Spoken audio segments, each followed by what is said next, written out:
Number 6. Vintage Car Graveyard. There's a truly one-of-a-kind car graveyard located in a forest in western Germany near the city of Dusseldorf. You can find a little bit of everything here. The graveyard's inventory includes a 1950s Willys M38 Jeep, a vintage Rolls-Royce Silver Dawn, a classic Jaguar XK120, and much more. However, vehicles aren't the only thing you'll find in the woods here. Interestingly, there's also a British K6 phone booth from the 1950s, and even a piece of the famous Berlin Wall. Although among the battered remains is a plane with a familiar paint job on its nose. It has a shark face similar to the planes used by the Flying Tigers between 1941 and 1942. What's even more strange is that even though these cars and vehicles seem to be completely abandoned in the forest, they actually have an owner. Michael Froelich is a classic car lover and an automobile expert. He owns the land where the vehicles are sitting, and he deliberately left them in the woods to be at the mercy of Mother Nature. Froelich is a former fashion designer, artist, philosopher, and racer, but these days he's best known as a classic car dealer and a skilled restorer. While Froelich could be driving around in a luxurious vehicle, he chooses to use a charred Rolls-Royce that was almost incinerated when his car dealership burnt down in 2005. The car enthusiast has written multiple reference books, and he's traveled around the world searching for unique automobiles to add to his collection. He calls his classic car graveyard, which is located in the Neander Valley, his Auto Sculpturen Park, or his Auto Sculpture Park. His vintage vehicle museum is surrounded by a security fence, and it's situated in the wooded hillside right next to Froelich's house. All the cars from his collection were parked here in the year 2000 when he turned 50 years old. And interestingly, every vehicle he owns was created in 1950, the same year Froelich was born. Many of them were still operating when they were parked in the woods, never to be driven again. In 2009, Froelich spoke with Von David Crossland with Spiegel International, and he said that the cars were like his brothers. He explained that nature is stronger than technology, and he wanted to showcase that in his personal vehicle museum. Car fans, photographers, and TV crews were invited to the park's opening during the summer of 2000, but it has rarely been open to the public since then. Apparently, the only way to gain access to this place is by contacting Froelich himself to request a visit. Every car on the property has its own interesting story about its past and how it was discovered, so Froelich would likely be the best tour guide you could ask for. Number 5. DavisMonthan Air Force Boneyard. The largest aircraft boneyard in the entire world is located in Tucson, Arizona. It's called the DavisMonthan Air Force Boneyard, and it began storing military aircraft after World War II, but it still continues to this day. Based on the area's meager annual rainfall, low humidity, high altitude, and hard alkaline soil, DavisMonthan is the ideal choice for a major storage facility. The desert's geology allows aircraft to be moved around without storage areas having to be paved. By May 1946, 200 C-47 Skytrains and over 600 B-29 Superfortresses had been moved to the facility, and around 30 other aircraft that were being stored there were destined for museums. Then, in 1965, the Department of Defense chose to close the Litchfield Park storage facility that was located in Phoenix, and the Navy's surplus air fleet from then on was transported to DavisMonthan. In 1985, the American military's outdated ICBM missiles were retired, and they too entered storage at DavisMonthan.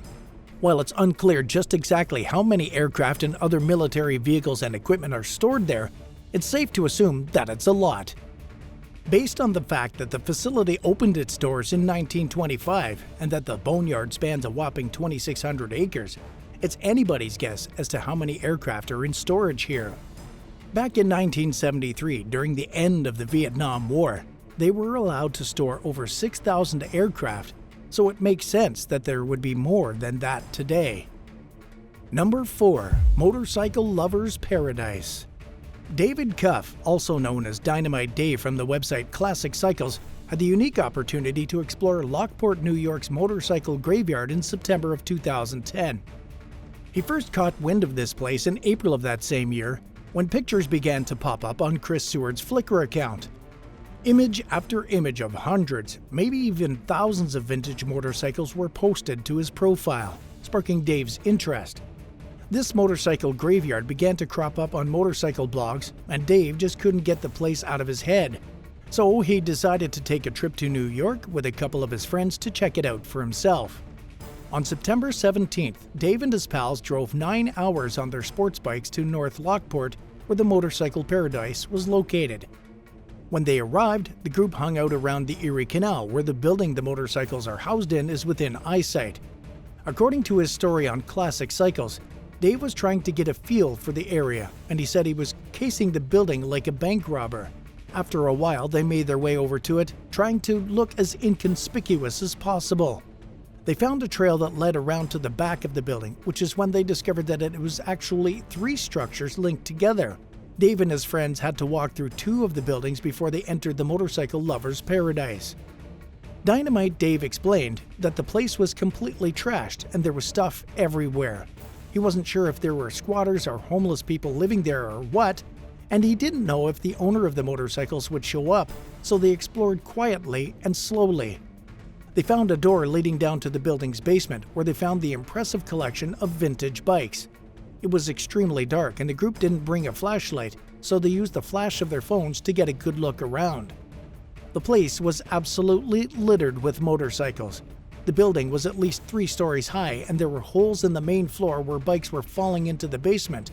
Motorcycles from the 3rd floor were also spilling onto the main level. But the majority of the main floor was stable and made of concrete, so the group carefully wandered around, trying to process what they were seeing. They were in shock, as they'd never seen so many motorcycles in one place before. After taking a bunch of pictures and looking around, Dave and his pals decided to leave before they got into any trouble. When he got home, Dave decided to try and learn about the place's history. He found out that the motorcycles had all been collected by a man named Cole, who owned several motorcycle shops over a 50-year period.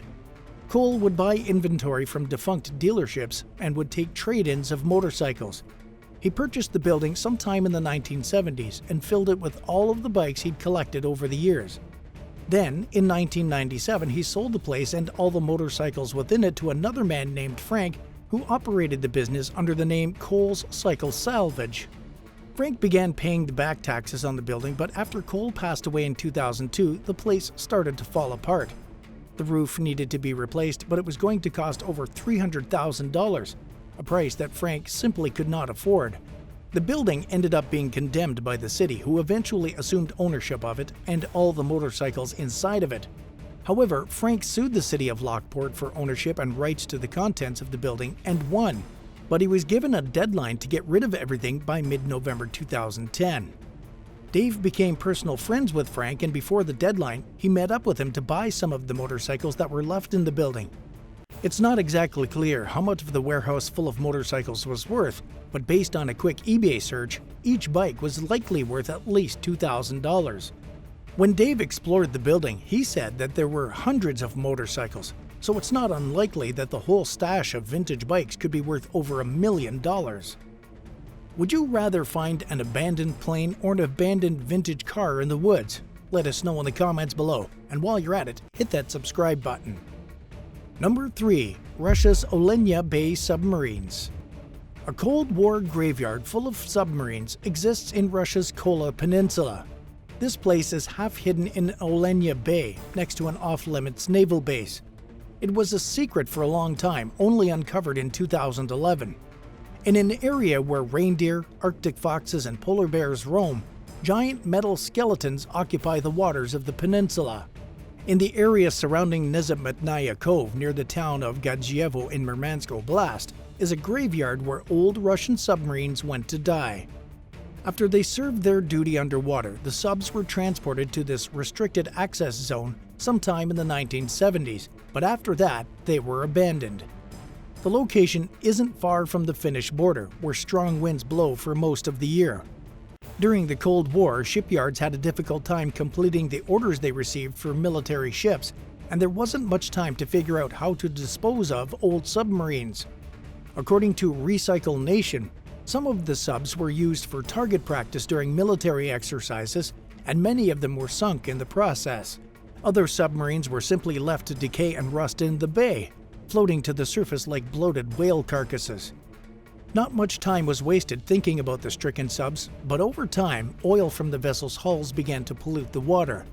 This eventually prompted a recycling strategy of sorts, and many of the submarines were pulled from their water by a crane by the end of the 1990s. Then, a private company took over the task of recycling and disassembling the vessel's materials. While some of the submarines were taken care of, others were left in the water once again. Most of the remaining subs were used as training vessels, and one of them even became a museum piece.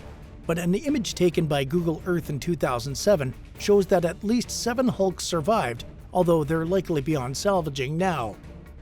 Number 2. The Great Train Graveyard. One of the largest antique train cemeteries in the world can be found in Uyuni, Bolivia. In the middle of the desert, there are several abandoned locomotives and carriages that are no longer in use. This place has since become a tourist attraction, drawing in travelers that are excited to see the dilapidated remains of the trains. Located in southwestern Bolivia, the city of Uyuni is 220 miles south of the capital La Paz. The locomotive graveyard is sitting on a mountainous plain that's 12,139 feet above sea level.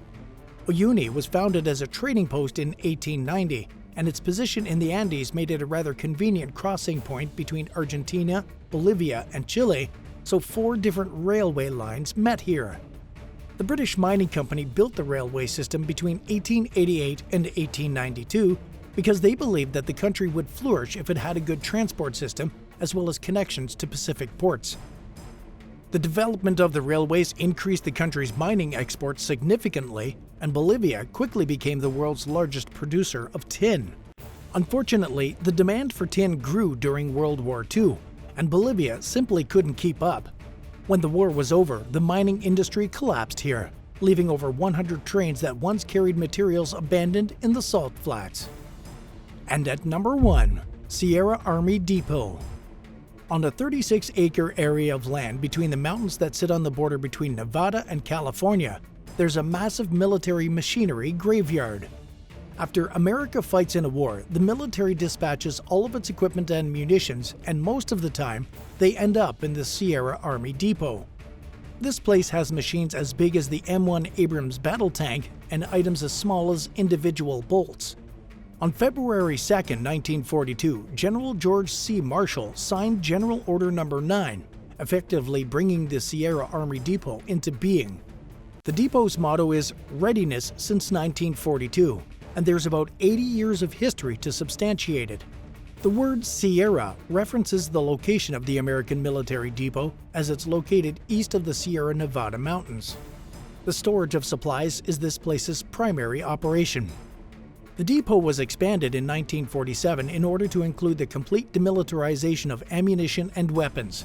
This expansion also included live and demilitarized munitions from the Korean War.